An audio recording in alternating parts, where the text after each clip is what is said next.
Buongiorno, buongiorno. Good morning, and welcome to this conference on artificial intelligence. I think that we have all used something, a device based on AI this morning, Google, your navigator, or an app to book something, to buy something, maybe even to sell something. Anyways, we cannot deny that artificial intelligence has become a habit that we develop every day. There are also other forms of AI that may have less of an impact on our everyday life. For example, industrial production or mobility, airplanes, trains, traffic control, or any device that we may use to drive our cars. There's also the insurance field, behavioral studies to measure tariffs to balance the different fees. There's the health field, therapies, diagnosis. And we also know that in China, smartphones are already being used to study social behavior and to keep under control the people's access to healthcare. So there's part of an AI that we use every day, and instead there's a whole other field of AI that we still don't know very well, and we don't know where it will take us. So what will man think when machines start thinking for him or through him? For example, to make some jobs easier, to program other machines to use huge amounts of data in just a few seconds, when a human being would need maybe centuries to process all that data. How can we use artificial intelligence? What's the best way to use it? Today we will discuss this with Father Paolo Benanti, Professor of Moral Theology and Bioethics at the Gregorian University.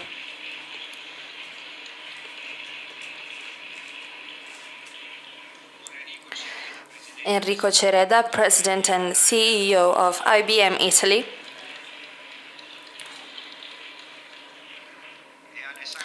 And Alessandro Perego, Scientific Director of the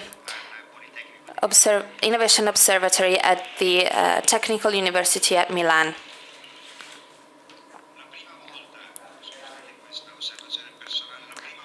A personal remark. The first time that I dealt with AI, it was 1996, 97, sorry again. Anyways, at the end of the 90s, during the first chess match between Deep Blue and Kasparov, the world champion. And I remember that that match to me seemed something completely unthinkable. I was completely struck.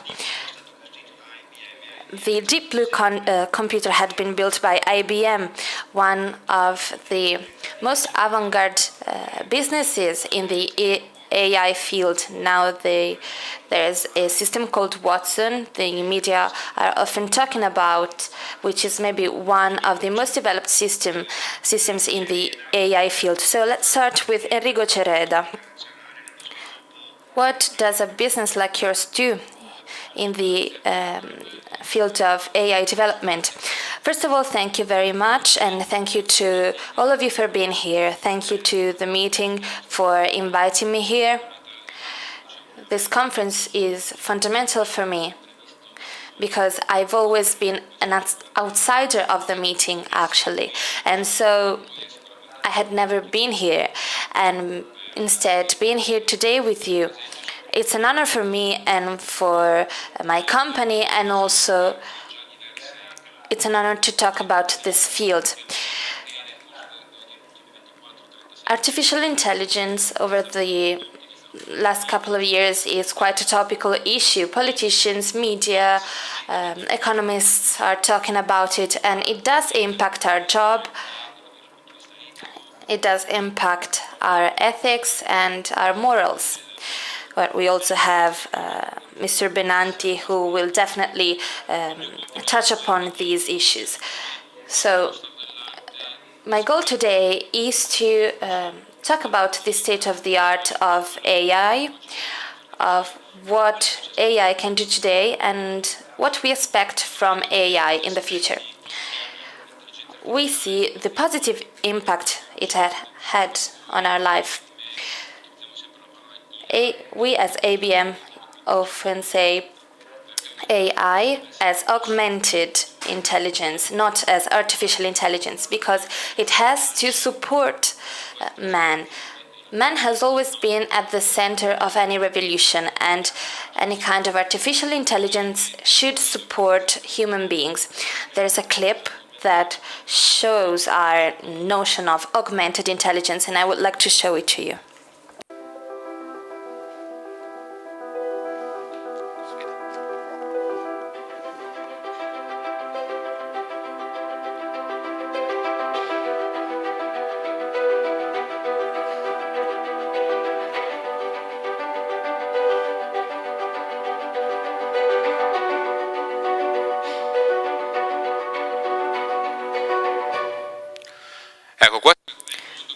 So this is the world we want to build, a better world that can be built thanks to exponential technologies.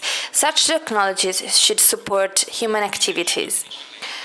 Artificial intelligence is at the heart of this transformation, but there are also many other kinds of technologies that play a key role. Many of you may have heard of the cloud, for example, the Internet of Things, blockchain, which is going through a huge transformation, especially from the point of view of relationships among companies, as well as security. Security plays a key role in such transformation. And there's also something that we often hear, the so-called quantum computing, which are new technologies that will completely revolutionize the way we cooperate with machines. And I specifically said cooperate with machines. So how to define artificial intelligence? 3 very simple words. Sorry for my English. I try to make it clear for any person in the audience who doesn't know English. First of all, engagement, relationships with people, because artificial intelligence enables us to interact with people. For example, when we visit websites, we have chats that we can use to talk to a computer or talk with other people. I see that many of you have white hair just like me, so I remember that when I was 16, I received a Commodore 64. I used to connect it to the video, and I would interact with the video on the TV. So time has gone by, and we no longer interact with a TV or with a video. We actually talk to someone. We interact through in written form, or we speak to other people. We interact thanks to our smartphone, through the Siri app. We interact with our cell phones. So artificial intelligence is used also to discover new partners. Nowadays, so many data are available that the human mind is no longer capable of understanding the link between 2 different episodes, for example, a meteorite and agriculture. This is not always possible for a human mind. Instead, thanks to the artificial intelligence, we can understand the link between 2 different data. Just think that in the world we have billions and billions of pieces of information, and the human mind is not able to understand them all. Last point, decisions. An important remark here. Artificial intelligence helps human beings decide. It doesn't just make decisions. So artificial intelligence can help human beings make decisions. For example, when we go to the doctors for a check, of course, the doctor tells us something depending on his experience and his knowledge, but he's supported by an AI system because the machines can contain more data and more pieces of information than a human might. But just remember that the final decision is made by the human being, not by the machine. So this is how the artificial intelligence works today. So relationships with clients, discovering the link among different pieces of information, and then helping human beings make decisions. Now, interaction with clients. Here you see a car, just one example, but we are working with telecommunications. For example, we have an ongoing project with wind. Thanks to the IBM Watson system, we are revolutionizing the call centers. So nowadays, there are human beings working in call centers. They understand all the information they should use, but all these pieces of information can be managed by an AI system.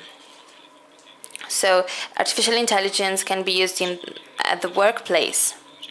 And artificial intelligence will definitely replace some jobs, some professions, but it will definitely have an impact on all of the possible jobs. 100% workmen, journalists, everyone will be impacted by artificial intelligence. Now, there's an example, a car which is used as a means of transport. In the future, cars will be probably used as a tool to process information, not just as for automatic drive, but also because it can process and contain a lot of pieces of information. Now, as for interaction, we have also created an innate system for an astronaut. And I have to say that artificial intelligence is providing astronauts with great support. Now we have a clip to show you.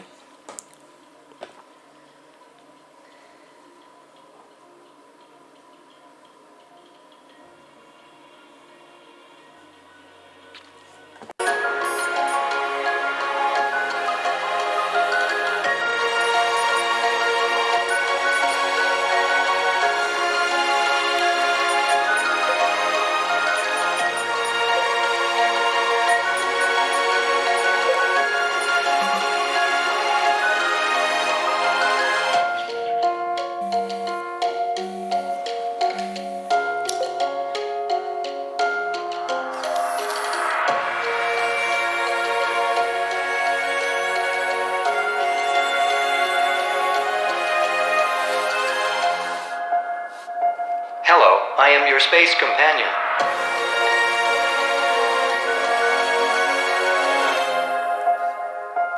Cosa ci dice in poche What does this clip show us? Today, for an astronaut to be prepared, it takes years and years before going into space. An astronaut needs a huge preparation. He has an assistant that can help him, providing him with information about previous experiences in space given by other astronauts. But once again, this is something that can be used in the interaction between machines and men. As for the discovery of new pieces of information, there are several examples. One of them in Italy. One of our partners created a new solution for agriculture. Nowadays, to check whether chemical substances have been used in a field, you need a lot of time, but thanks to AI and thanks to drones, it's possible to detect the ill plant, and this enables us to avoid using chemical substances. This is just an example that can be used in agriculture. Another example on a global level, when we produce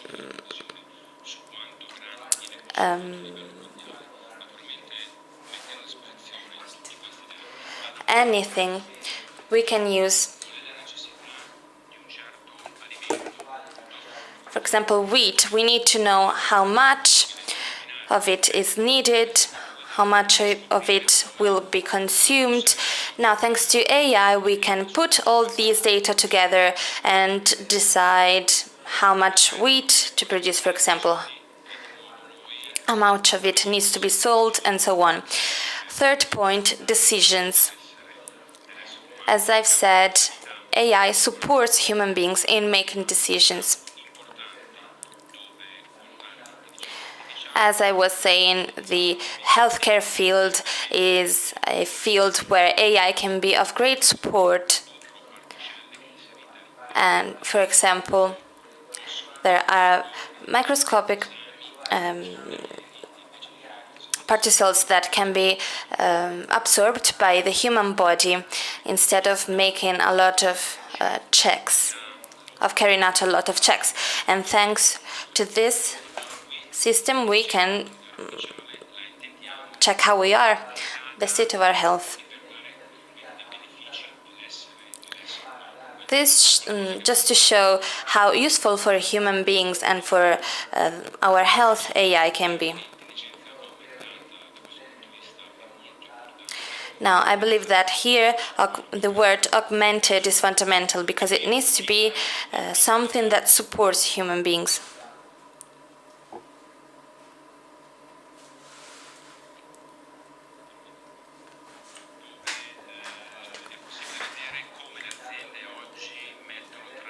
This slide instead shows how companies are using emerging technologies and AI. Companies tend to put AI in one of the first places among their priorities. It's one of the most important priorities for every company. This is definitely food for thought, and it has an impact in Italy too. This is a global research. We perfectly know that SMEs in Italy are not able to invest as much as big companies, but these are systems that work with clouds.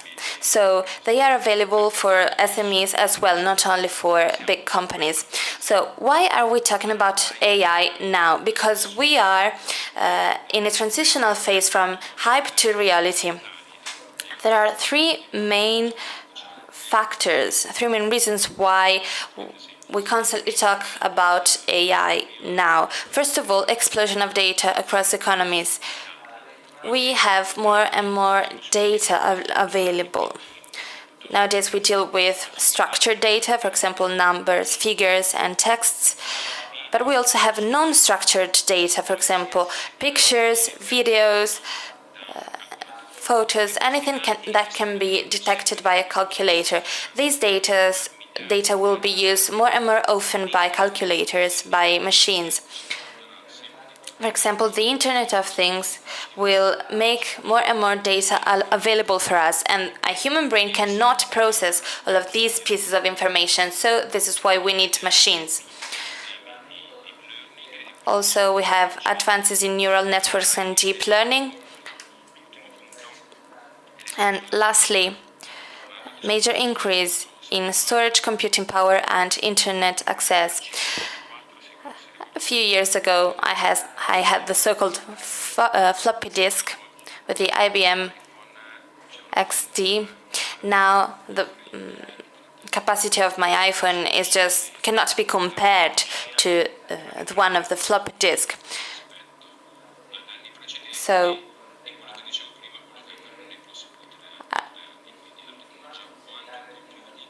as I've said, in the following years, the so-called quantum technology will also become quite popular, and it will revolutionize the AI field. In 1997, the Deep Blue system, one of the first AI systems, and the Deep Blue won against Kasparov, the world chess champion.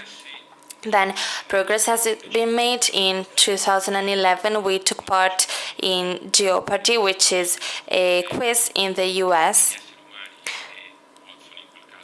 Watson defeated human beings. Then AlphaGo, created by our competitors. Lastly,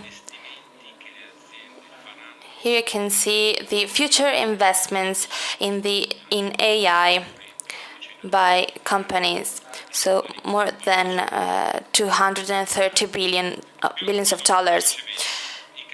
Now, very quickly, AI can be used in all kinds of industries. For example, manufacturing. Italy is the second most important country for manufacturing in the world. So this is why we are developing such technologies. The 4.0 industry, which was launched in 2016.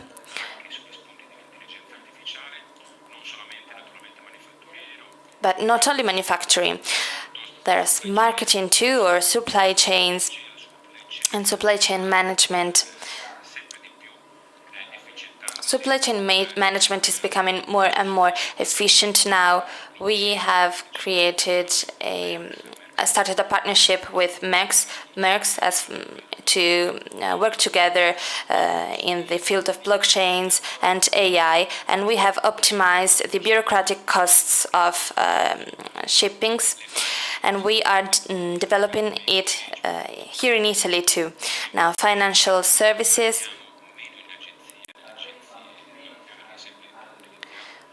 More and more often we use home banking systems. We no longer physically go to the bank. Or AI is also used to manage risk. Banks are using AI to manage risks. And AI systems will become more and more popular in the future. Then retail industry, for a personalization of the relationship with the client. So, nonetheless, we also have to take into account the negative consequences of AI. We need to talk about this as companies, as an institution, and also as a country with a very important project for the future.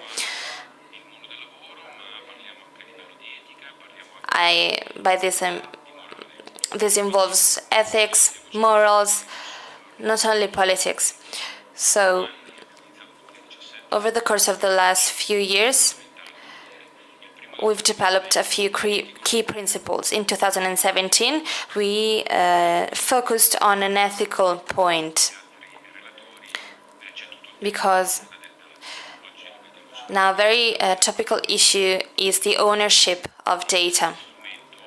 When you use any device, you can see that when you look for something on the internet, you have suggestions. So the device knows what you've searched for. So transparency is important, as well as the transparency of algorithms, because these are all systems based on algorithms. So we need a tangible transparency.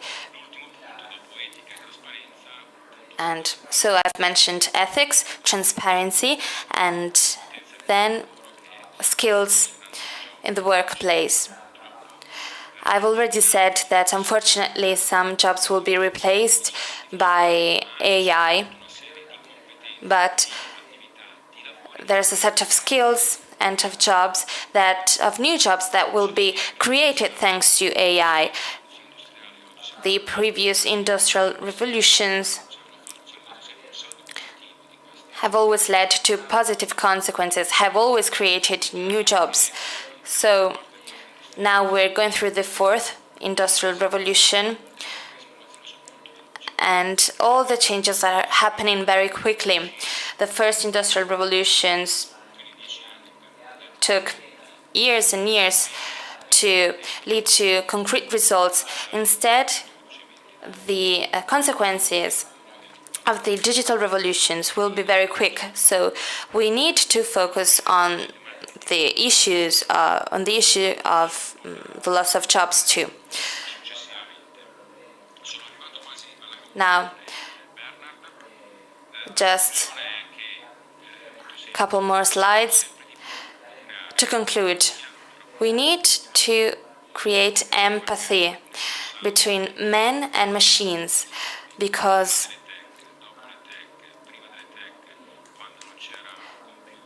for example, pre-tech there were just human relationships. Instead, between machines, there's no kind of empathy. Instead, the future is different, because there will be empathy. We will need empathy between human beings and machines. So this is why we talk about augmented intelligence. This is a key factor and definitely food for thought for all of us today. Now, I'm about to finish. I just wanted to say that I had never been to the Rimini meeting before. In the 80s, where during the first edition of the Rimini meeting, then in 82, Pope John Paul II paid a visit to the meeting. Why am I saying all of this? Artificial intelligence is real, augmented intelligence is real, but there will also be discussion and dialogue. The Rimini meeting has been here for 40 years, and I'm sure it will continue to be here, because we will always need discussions and dialogue. So I believe that last year's title really shows us the importance of transparency and all of the skills needed, and so on. Finally, Pope Francis, in his letter Communitas, addressed the subject of technologies, and these are themes that we need to address more often, because they do have an impact on society and on the lives of all of us. Thank you.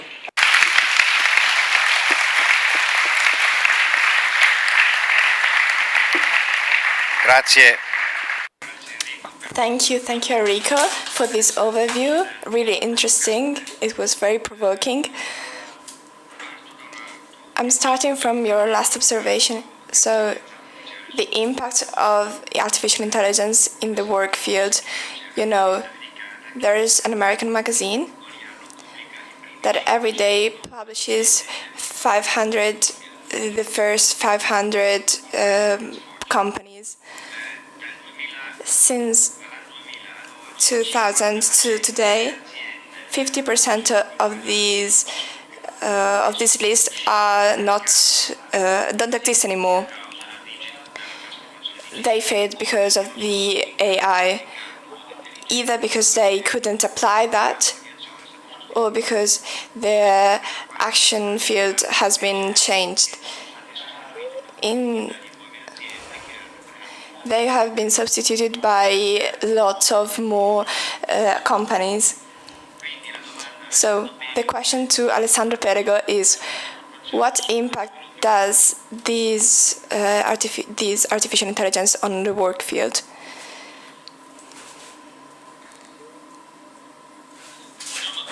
Hello everyone.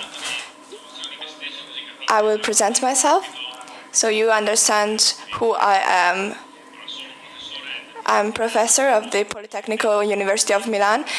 I work in the operation area, but for 20 years I've been working on digital innovation. We work on the impact that the AI has on companies. So we don't have a technology perspective, but we study the company strategy. I'm also an entrepreneur. The title is Digital Innovation, Big Threat or Big Opportunity for companies. Of course, the entrepreneurs have a perspective that will be to the focus of my speech. When we talk about AI, we touch just the peak of the iceberg. It's a system of technologies that has grown a lot in the last years.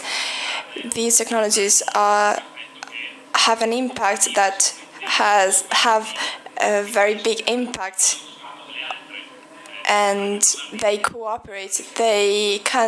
We can't speak about AI if we don't talk about the innovation in other areas. So we also have to work on like 3D printing. This is all these technologies all put together, and it's a synthesis of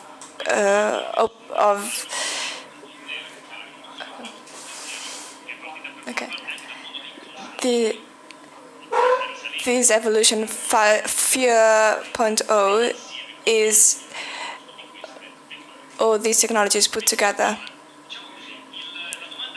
The most important question is, what is the impact of the new wave of digitalization on corporate strategy and supply chain strategy? This amazing evolution is a threat? Is it threatening, frightening? Does it put to a threat work, or is it an opportunity?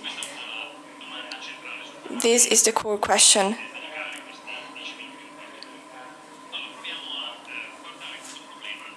Let's face this problem using a scale.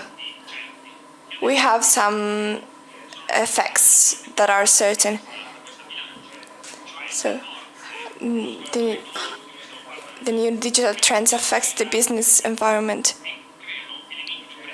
They create competition both on the demand of the system and on the company, and that we have no doubt on that. The other side of the scale is the part that we have to understand. Can we say that all these technologies together make opportunities that we can use to face these problems? What's the ending results of these two questions? Let's start with the first part. This technological evolution is increasing uncertainty in those who are entrepreneurs. I will fill this system with some pictures. They are just examples. So we will analyze those who are more problematic on the demand side and on the supply side. For example,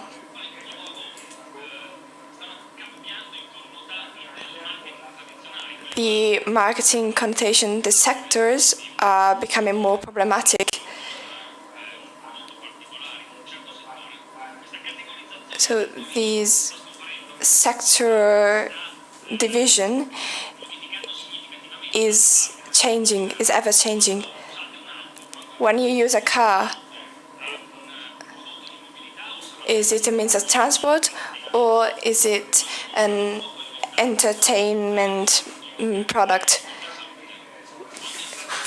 When you go in Amazon, what are you looking for? And how easily do you change your decision to buy a product? There is an increase in customer service expectation. Customers have very high expectations. I taught my students, as an example, in the pharmacy industry. So the pharmacy industry asks 3 hours delivery, but that's normal now. So what at the time was exceptional is now a norm. 50% of the people have very high expectation on the product they're purchasing. The information asymmetry is reducing between manufacturers and customers. So you want to have a lot of pieces of information on all the chain. The customer expects that the product is custom made. They are creating a lot of expectations. The product life cycle is reducing. So what was all about the hardware is now also about the software. So they have a very brief life. We can see that on our telephones, but it can happen also to cars. Let's just consider also the complexity of the new channels. A company that has to sell products has a lot of channels online. Here, there are a lot of channels. It's way broader than it was in the past. So these examples make the demand side more complex. Let's see the supply chain. A lot of companies are managing global supply chain systems, and at the same time they have to face local systems. So global and local supply chains. They have social responsibility also in the country they are in.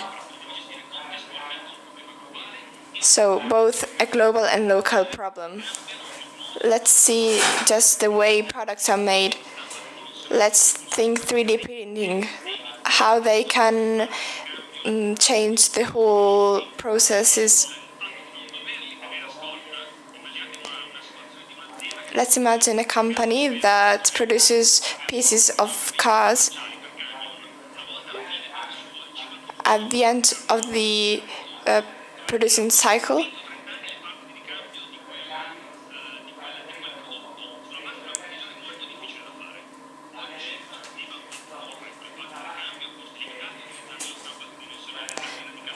now 3D printing will change the supply chain.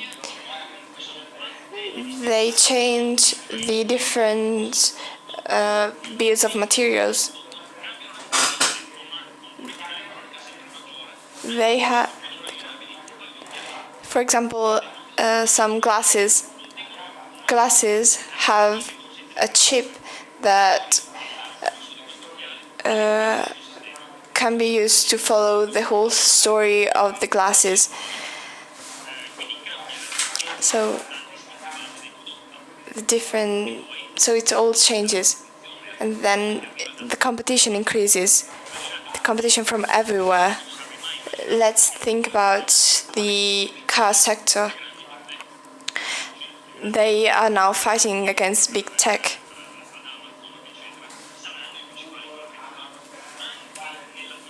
Google and Amazon will have a great impact also on the car sector.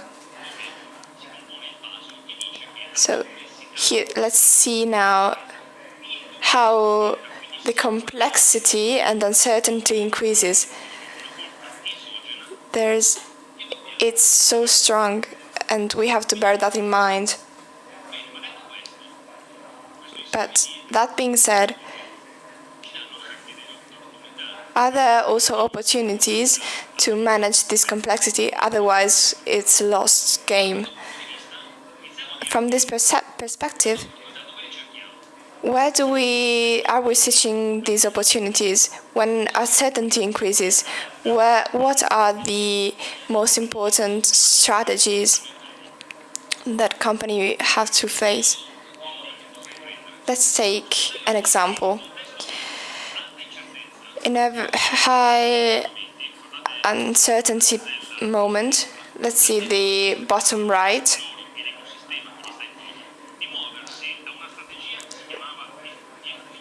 They have to move from an efficiency strategy to an agility strategy. They have to manage risk.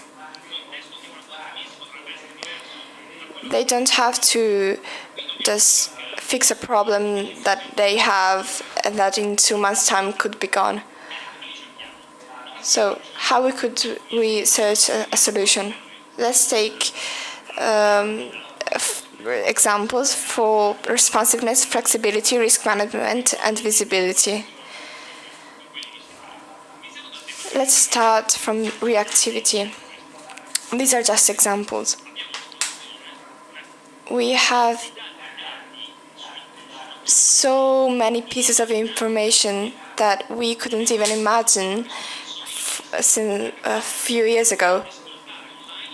The ability to understand online what consumers think. We can analyze their images on Instagram, and that's an opportunity we have to take, and that didn't exist a few years ago. There's biomarketing.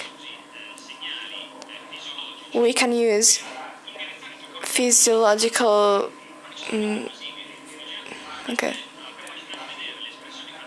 we can see facial expressions of customers in front of a shop window.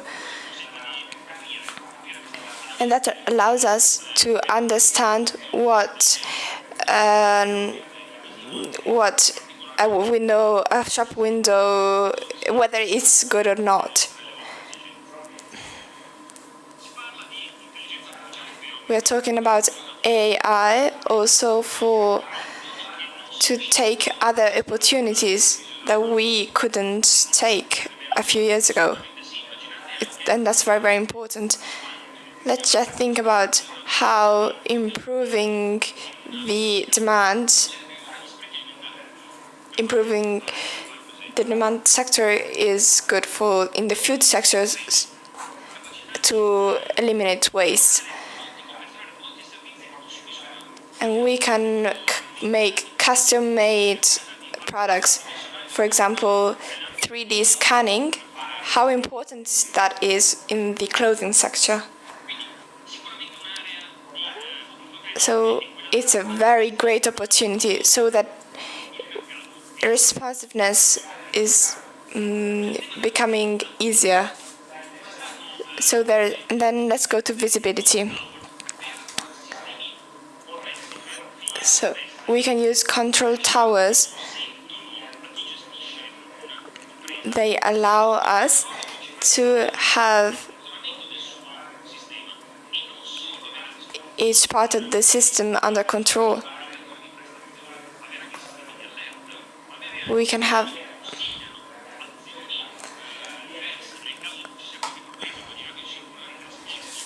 let's imagine there's a problem of transport. We can build alternative systems. There are also you can also improve the ecosystem visibility. So radio frequency identification, they allow us to trace how the products, we can see the flows all along the supply chain.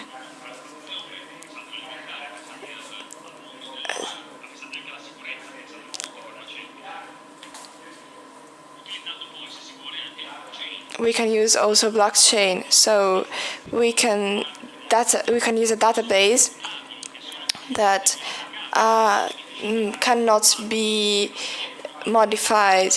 They don't need an authority from the government. They allow us to trace our products in very complex systems. Let's then analyze the flexibility. So we can use AI to replan production in very complex systems, so to launch algorithms a lot more than we used to do in the past. That means to be more flexible, to have a question, to have an answer to the demand. For example, cloud-enabled ecosystems, they can use the top products online and use them in the cloud logic. And that means to be more flexible, to manage information. Let's take the on-demand manufacturing, the ability to build chain on demand.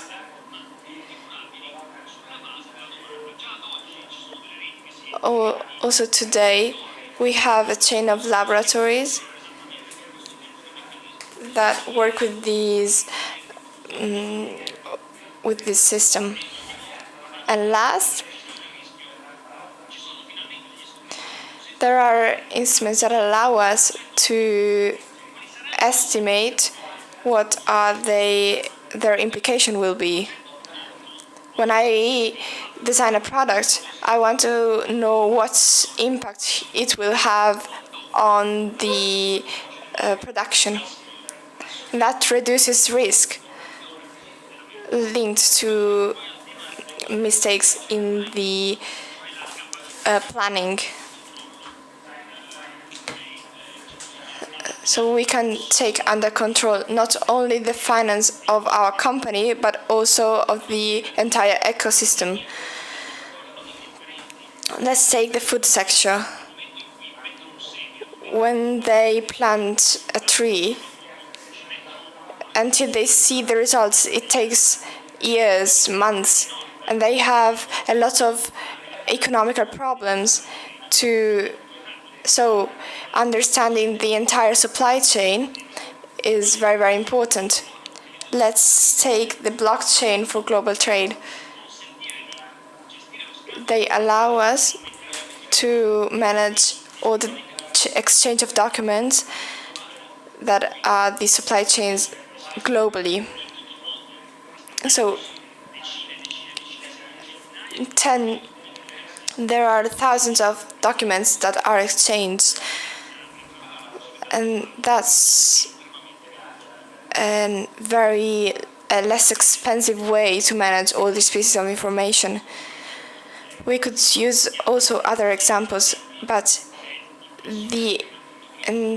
all the examples are a very good opportunity to create a very agile system. So, on the one side, we have a force that pushes and makes the entire system more complex, and it creates uncertainty, anxiety. So we could see this AI as a threat. but there are also a lot of opportunities. We could use AI to manage this complexity. So, what's the result? It's all on us. Are we making these? Are we following all the opportunities?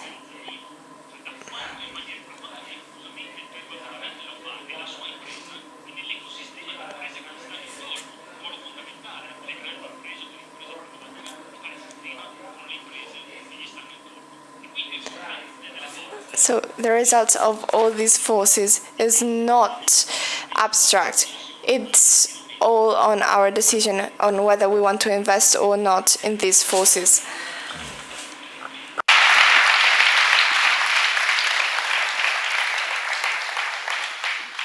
Si capisce quante decisioni. So we can see how many important decisions we have to make if we work in a company. Paolo Benanti wrote a book called Homo Faber. When I read the title, I was quite surprised because it talked about a Homo Faber in a time when it seems like jobs are replaced by artificial intelligence. So this is quite interesting. And I would like to ask you, what will happen to the so-called Homo Faber, taking into account the development of AI? Thank you very much for your invitation and for being here today. I'd like to ask other questions, actually.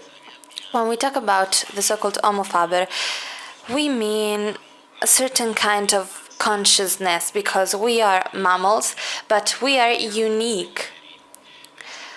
For example, 70,000 years ago, human beings did something very different from all the other species. If a mammoth colonized, in order to colonize Africa, had to wait for a new kind of elephant without very thick fur, human beings instead directly moved to Africa and colonized every single spot of the earth.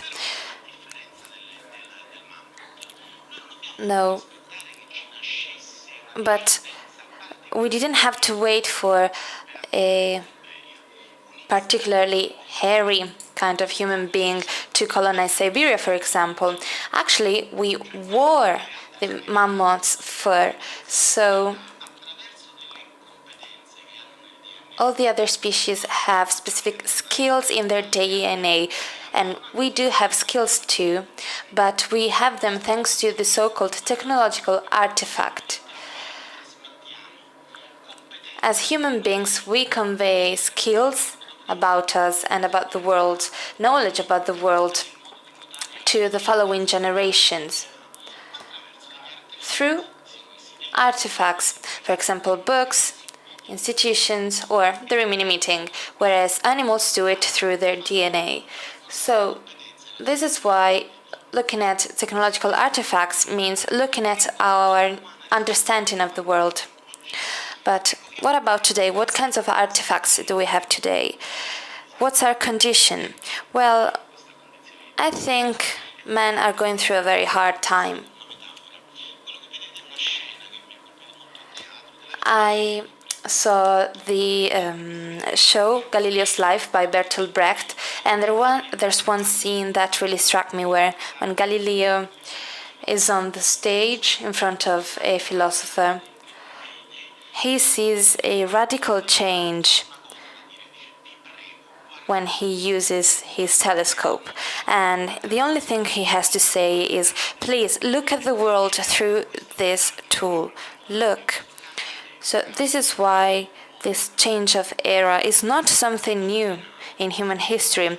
In 16th century, something like this had already happened when the new kind of lens enabled us to two new tools. First of all, the telescope, through which we can observe the universe and the stars. And the so-called cosmology was revolutionized. The Earth was no longer at the center of the universe. And this scientific research still goes on. For example, the last discoveries on black hole. Also, man built the microscope, through which we observe extremely small particles. Thanks to it, we saw that we are made up of small particles called cells. Now, the 21st century is no longer the time of telescopes and microscopes. It's the time of computers processing data that enable us to look at the world in a different way, not paying attention to what's big or small, but to complexity. Studying the world thanks to a new tool called the macroscope is leading to a new conception of the world, a revolution like the one caused by microscopes and telescopes. So this is why we ask ourselves, what will man think?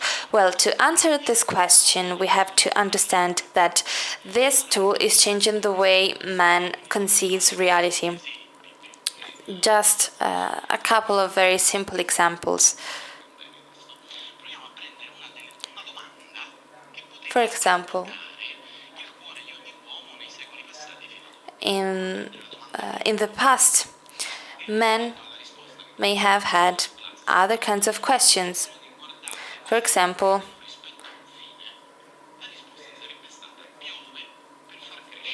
they could ask themselves, why is it raining? Well, the answer could have been, well, it's raining to feed the earth. So they would find a reason why things happened. Then the 16th century came, and the answer to this question, why is it raining, changed. Different currents, hot against cold currents, and so on. Gravity, all the different forces, density, and so on. So scientific reasons. So what was important, actually the cause became more important than the goal. The cause became crucial. Everything that we study is based on the study of the causes. We changed our approach.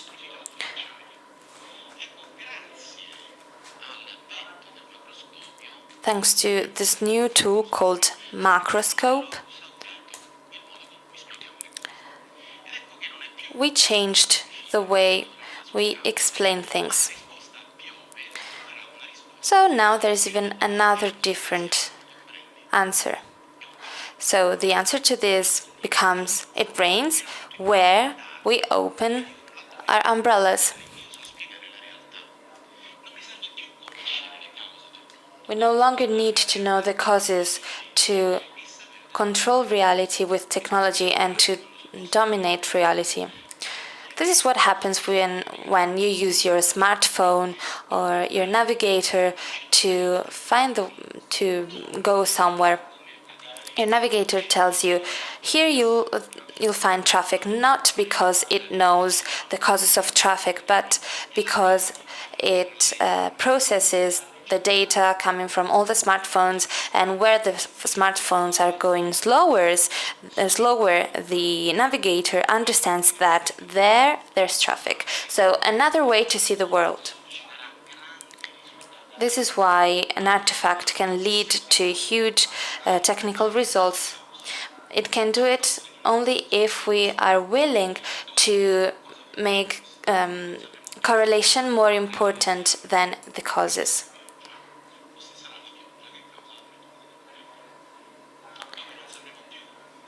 So it's no longer important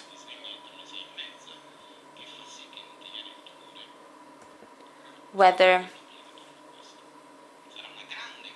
we know the causes of something or not. This will be a huge technological change. as long as we are willing to set the causes aside and forget about them. Nonetheless, forecasts are not easy to interpret. For example, here's the link between technology and suicides.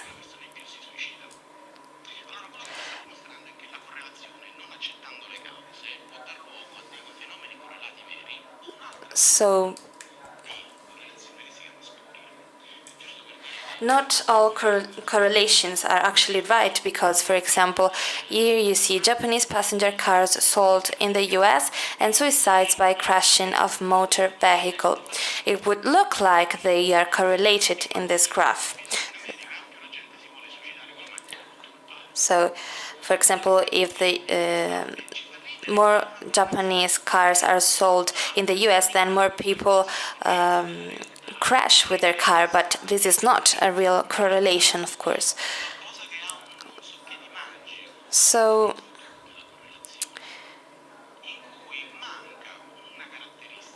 sometimes correlations lack something called knowledge.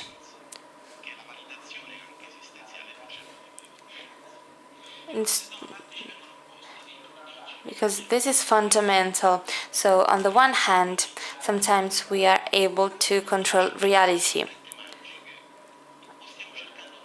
But we need to always use our knowledge and our brains, our mind. Artificial intelligence is a set of questions. They are not the same.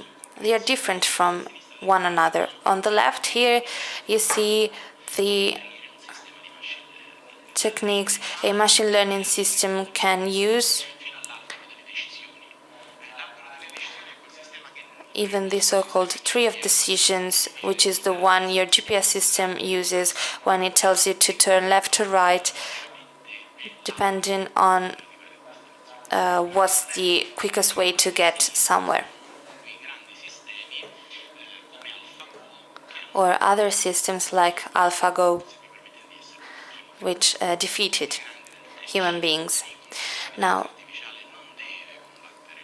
many experts say that AI should not defeat human beings, but we know when every time AI defeated man, we know about these episodes. But what's interesting about this is that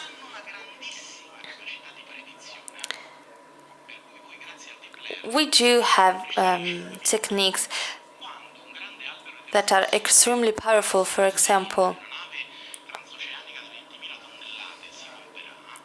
we can know whether a ship will break or not, a huge ship will break or not, but we are not always able to explain why this will happen.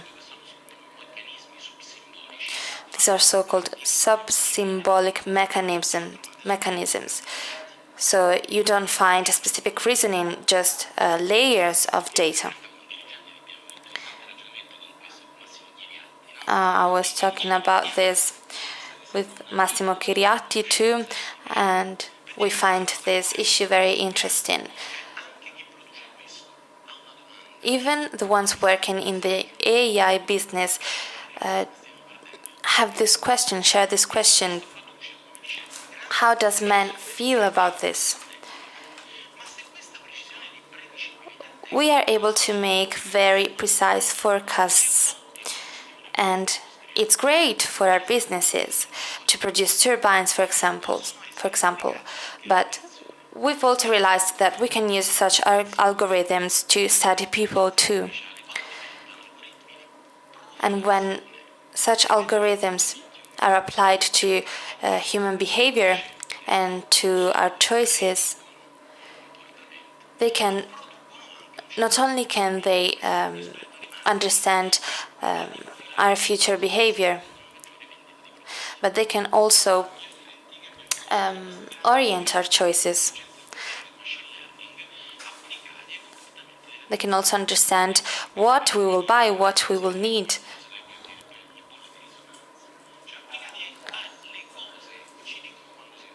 So if we use such algorithms for things, they tell us when they will break. If we apply them to human beings, they produce specific behaviors. They lead to specific behaviors.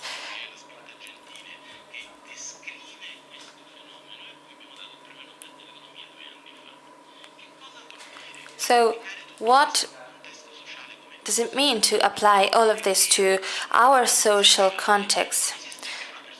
What does it mean that within our society there is no longer a physical or a juridical individual? Instead, there is this so-called algorithmical person who, unlike the physical or juridical individual, is not subject to any kind of laws. So we also have to think a way to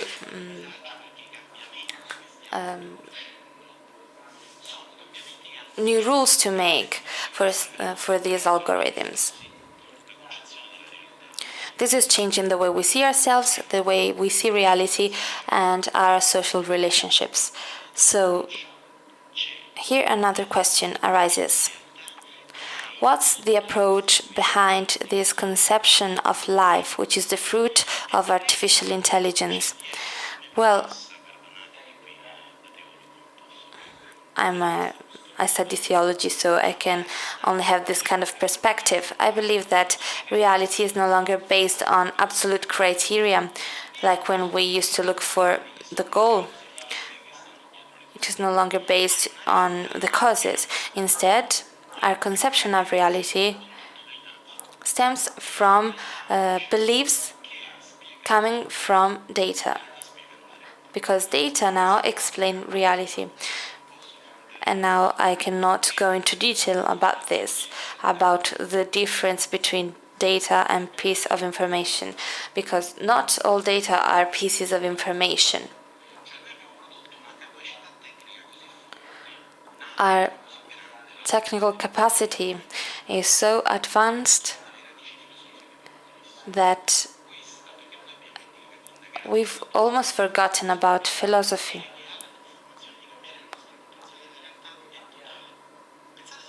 Information can completely change the way we see reality. For example, this object exists because it's here. The MP3 file is inside your USB pen, it's inside your smartphone, and so on. What does it mean to exist in the era of information?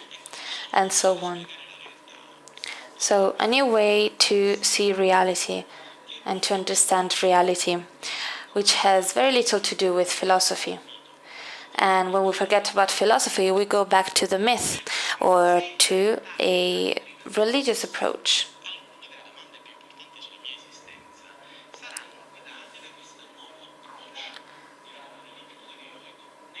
And when this happens, I'll try and give religious answers to some questions regarding technology, for example, or this new way to see reality.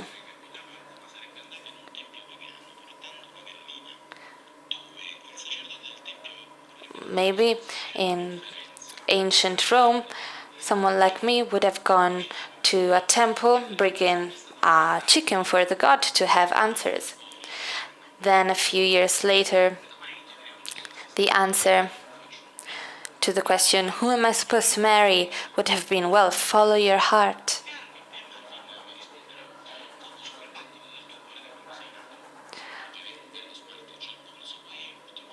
Or now the answer could be, well, thanks to some sensors in your watch, I can see how fast your heart beats. I know how much sugar you have in your blood, the rate of your heart. I know exactly when and how you met the person you want to marry. And If I study all of the pieces of information that I have, I can tell you it's better if you marry this person.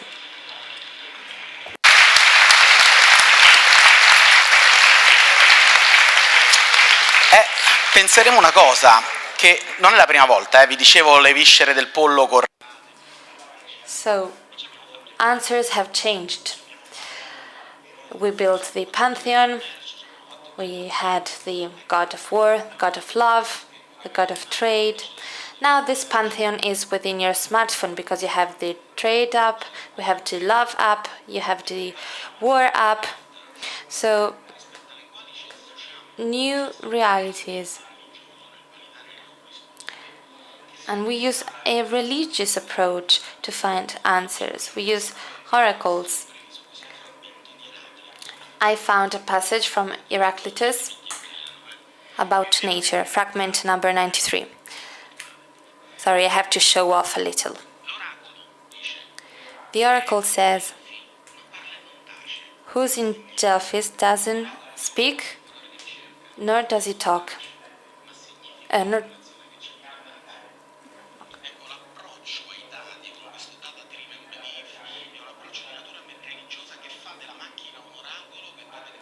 So even nowadays we use oracles to find answers to our questions. There's actually an app called Oracle. So even from a philosophical point of view, we'll answer to ancient questions in a new way.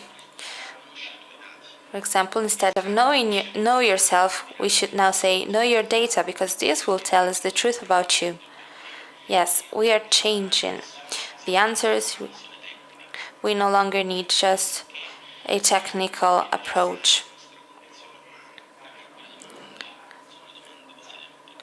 The questions are always the same, but the answers are not.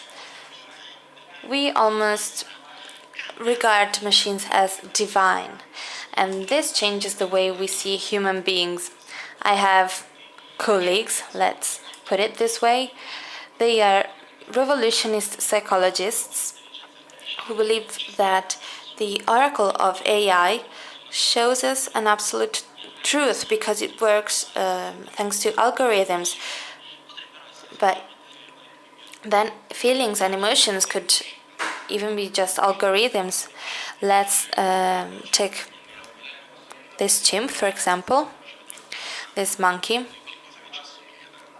which is very similar to human beings. If a monkey is sleeping somewhere in Africa and on the other side of the forest sees a banana tree, then the monkey approaches the tree, but then he sees a lion. Now, I'm an engineer, so I would have calculated the approximate speed of the lion, would have calculated the meters between me, the lion, and the tree, and I would have decided what to do. But I've honestly never seen a monkey using a calculator. So, but we still could have a particularly brave monkey who would probably die because of the lion. But we could also have a very scared monkey who would die, who would starve. So why am I saying this? I'm explaining reality through machines that enables me to find correlations. We are the so-called sons of the love algorithm that helps us find a correlation with someone else. For example, as for the telescope, if the tool changes the way we explain something, it also changes the way we see human beings.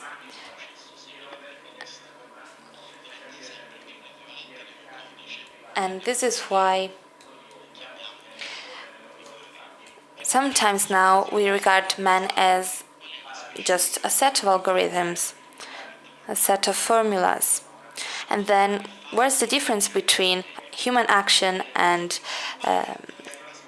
something done by a machine? But human beings always do their best. They really do something in a human way. So I personally believe that machines can help human beings, but we have to understand what makes human beings special compared to machines. To do this, we also need something else. Because this is not a simple issue. We need an ethical answer to understand what decisions can be made by machines and what role the machine plays in this process. But once again, a machine makes a decision in a mechanical way.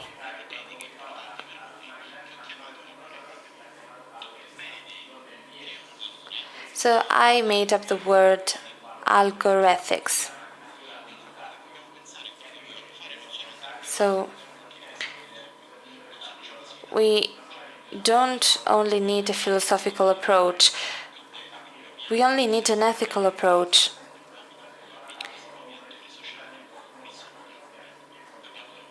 And this is what makes human beings different from machines.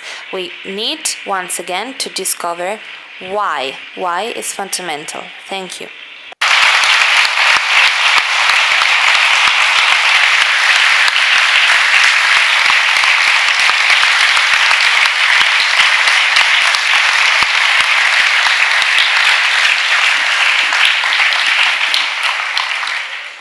Grazie. Thank you, Father Paolo. I think that we come out of this meeting with more questions than when we entered. But we have a lot of criteria now to face in a creative way those questions, and nobody can substitute our decisions. We are not machines. We have to take the decision ourselves. It's very, very late, but I want to ask a question to all of you, and I need a very quick answer. In a conference we did a few years ago, an encounter can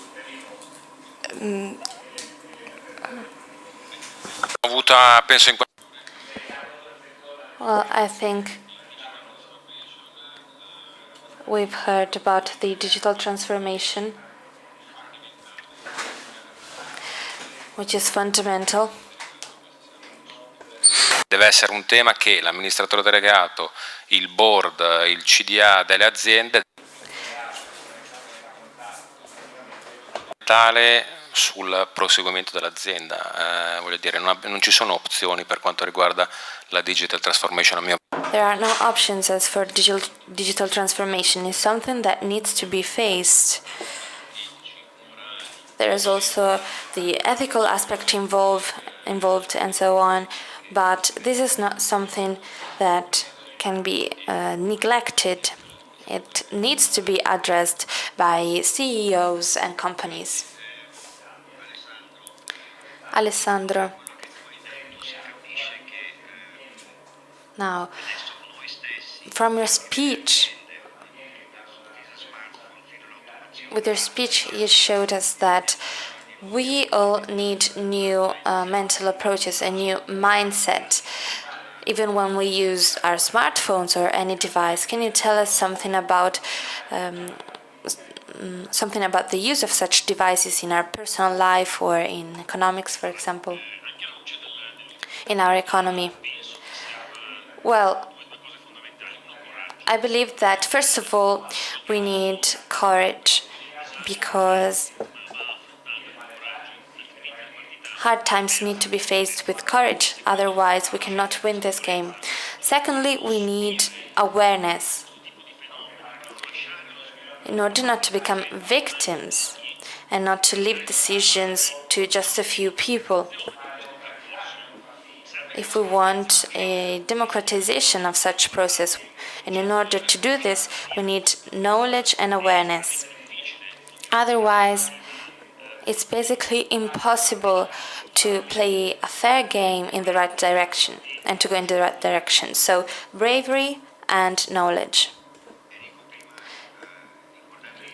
Enrico reminded us about the title of last year's meeting, and I'd like to mention this year's title. Your gaze was born from what you gazed upon. Your name was born from what you gazed upon.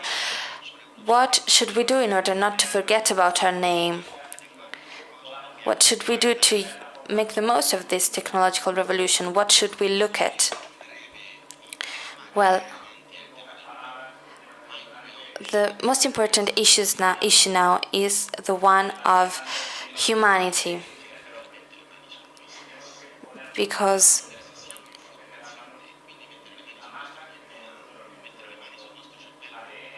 studying our brain or our body means studying our humanity. If we make machines, if we're no longer able to answer the question, who are we, then we'll become like machines, and machines will become like human beings. Human beings need to look at what's around them. We need to talk about humanity. Now, the human rights issue is quite complex because, first of all, we believe sometimes that machines can actually replace human beings. Secondly, because sometimes human beings behave like machines. According to some studies, it would seem like we're just softwares and hardwares, our body and our brain. And thirdly, because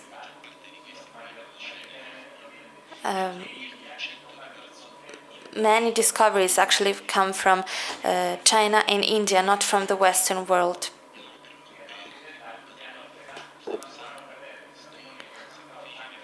But we have a very important cultural heritage, very important conception of humanity. And we shouldn't lose it in order not to lose our identity.